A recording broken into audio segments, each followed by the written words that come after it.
Hi, my name is Alex White, and I run a music analytics company called Next Big Sound. Next Big Sound provides a centralized place to monitor all the activity happening for an artist online and off. We track hundreds of thousands of bands across all the main web properties, such as MySpace, Facebook, Twitter, YouTube, SoundCloud, Wikipedia, on and on. We pull all of this data into a really simple dashboard alongside traditional sales and radio information. We highlight spikes in activity and the events that drove those spikes in activity, and try to close the loop between actions taken by the artist and the results that we measure. Think of it like a Bloomberg terminal or Google Finance for the entertainment business. Data has transformed the world of finance and the world of sports, and we believe the entertainment business is next. The last time the music industry was transformed by data was 1991, when SoundScan began providing accurate, reliable CD sales information. This is still the standard of measurement in the $30 billion global music industry. NextBigSound.com launched a year and a half ago, and we've quickly established ourselves as the leader in this space. Topspin, a technology-based music company, looked at us, didn't want to deal with collecting these billions of points of social media data, looked at us and our competitors, and we now power all the social media data for every artist in the Topspin platform. Billboard, which has been doing charts since 1896, realized that they weren't capturing a large portion of this online activity, so they created and licensed their newest chart, the Social 50, entirely from us. We raised a round of venture financing in the fall of 2009 from prominent venture firms Foundry Group, Allsop Louis, and Softtech, the director of Techstars, David Cohen, and the co-founder of Compete.com, David Cancel. As I said at MeetM when we won Most Innovative B2B Company, and last Friday when we won Hottest Music Tech Startup at Canadian Music Week, 2011 is the year of data and analytics in the music industry, and we couldn't be more excited to be leading the charge. Thank you for your time and the opportunity to present. Look forward to answering any questions you might have. Thank you very much. I think I'm first. Very clappy. Everybody's awake now. Excellent. David. Sounds and looks awesome. That was a great pitch. Cloud-based music subscription services are getting really big. You've left it off your list of things that you track. Do you find that to be problematic? Do you have plans on adding cloud-based music subscription services? We would love to. We're listening. The way we add data sources by listening to our customers and hearing what they want, and increasingly it is tracking these subscription music sources. We'd love to have Mog's data in the platform. Do a deal with you right now. How do you differ from other services out there like Big Champagne? So Big Champagne made their name in P2P monitoring. And we're focused on the social media aspect. I think the... You've got P2P here also, so is that just one component of a bigger? That's one piece of it. We think our strengths are the visualization that we bring, and seeing all the data in one place. As soon as you add in more than 5, 10 data sources, it quickly becomes overwhelming if it's not beautifully designed and presented.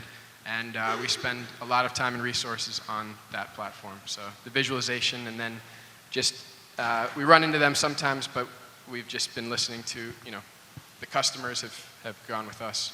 And so when a Topspin artist is leveraging this platform, are they paying you, or are they accessing the data for free? They're accessing a free version of the site. So if you go to nextbigsound.com right now, you can type in any artist and pull up just the top line numbers. And then, I don't know, can you go back to the Topspin slide?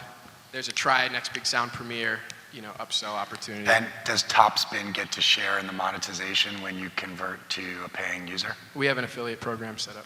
Cool. I'll pass to the judges. So data businesses are, I think, increasingly valuable, and certainly music as an industry has been, half-heartedly embracing use of data, right? I think people in a hit-driven business always want to go with their gut. What are the factors within the platform that you guys are optimizing for? I.e., what are the great insights you can get out of your platform? And I'll give you an example of something that I didn't think was super insightful, which was your top chart. I think it's great to have a chart in Billboard. I think it's great for it to be based on data taken from lots of sources. But if you had asked someone to pick kind of the top 10 most popular acts using their gut, they probably would have come up with a list that's very similar. So what are the unique insights you think a platform like yours can offer? Good question, thank you. So the Social 50 is the top acts, and it looks a lot, Justin Bieber, Lady Gaga, Rihanna. Want to make a distinction between that as the top popular chart, and then we also have our Next Big Sound branded chart on accelerating artists. So this is a common kind of misconception with the company, is that we're, focused on the A&R process, and that is, one use of the platform, but predominantly right now it's a marketing measurement kind of results platform. And so the insights really are that a spike occurred to begin with. We send out email alerts, so every day we're calculating the expected range of activity for every artist in the system. So Jessie J was expected to add between 5,000 and 10,000 fans on Facebook on this day. And when a spike occurs, we email them. So, we're starting with that, people, unless you're going to the Facebook page every day and looking at the total number of likes and calculating the expected, statistical range based on the previous 30 days, you don't even necessarily know that a spike occurred that you can dig into to see, hey, what actually happened that drove that spike and how can we repeat those events. Does that make sense? Great, thank you. David? I kind of want to go back to the MOG question, because as you keep growing, obviously MOG, Rhapsody, RDO, Spotify, Pandora are going to become data that people want. And at the other end of the spectrum, I see a lot of small music startups that say, when you ask them, are you going to monetize? They'll say, we're going to monetize the insights that we get from our data. So how are you finding it easy or hard to convince people like Dave to open up an API for you guys to pull the play counts? Good question. So that's the beauty of our platform, is that it really doesn't matter which data source is popular, that we can adjust and go with the times as data sources. New ones pop up, we can integrate them into the platform. A lot of the companies that you'll see pitching today, we can integrate with those as data sources once they reach scale. So there's two problems. There's the small end of the spectrum of a startup who wants to push us the data, and we get that sort of request a lot. But no customers are banging down the door asking for a startup that they've never heard of to push their data. They are asking for the Spotifys and the MOGs and that sort of thing. And a lot of times we go to the data sources, and they say, and then we're this small startup asking for Spotify to push us their data. And so what we found to be most effective is using customers, like our customers at the major label level, to use their influence and recommendation, and just if the data sources get enough requests from actual users, because the best place to see Google Analytics data is always going to be within the Google Analytics platform, or Spotify Analytics within the Spotify dashboard. But in tying this into the major marketing initiatives and seeing it all in one place, I think there is a lot of value, because we're not competing with the consumer-facing streaming music sites. We just want to help educate the industry on how they should best engage with the platforms to increase the plays for everyone. Natalia? As a musician, I, totally love this, just because, SoundScan has almost become irrelevant, at a certain stage. So I was just wondering, a big part of putting, for a musician, a big part of putting on your album is your album leaking, or, that sort of, I guess, how would you incorporate this sort of anticipatory, I guess I'm answering my own question, because it kind of is not reliant on what day the album comes out, or you know what I mean? Like with SoundScan, it's like your album came out on this day, so it's, yeah. So could this would be, as a musician, it would be interesting to have your success be measured by how many times it's been illegally downloaded, because there's so much emphasis put on the leak, and it's right. Well, in addition to the download, also the activity leading up to the album. So if you start making noise like, hey, 3 weeks from now, the countdown begins, we're releasing our album on Twitter.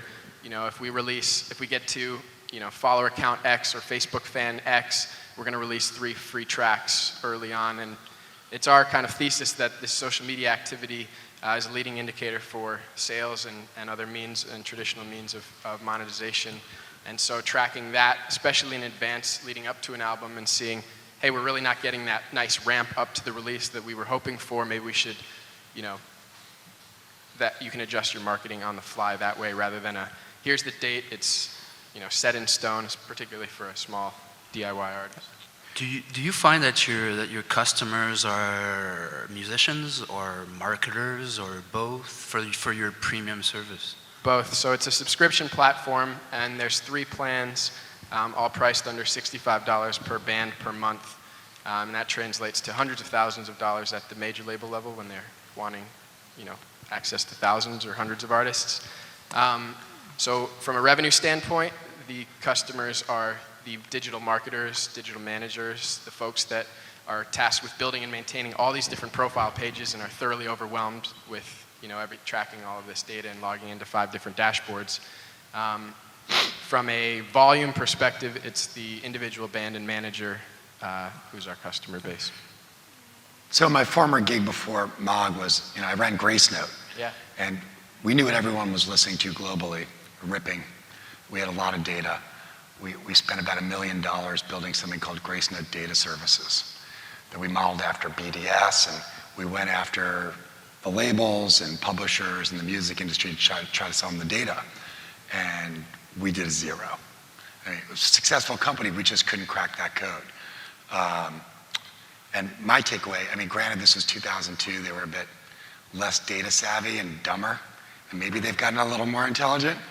They didn't want the data, and so, when you're getting all this data, are you giving them any kind of forecasting or trending tools, things where they can instantly see the value or relevance, or help them crack the code in some way? Yeah, and it's a slow process. That's probably a version 2 or a kind of phase 2 of the platform, is that projecting out ahead. Right now, as I mentioned earlier with the, hey, a spike happened on this day, here's the email on the day it happened, rather than with SoundScan, a week later, you can see the, what happened the week before, rather than, right So we got 20 seconds. as it's happening. Sean.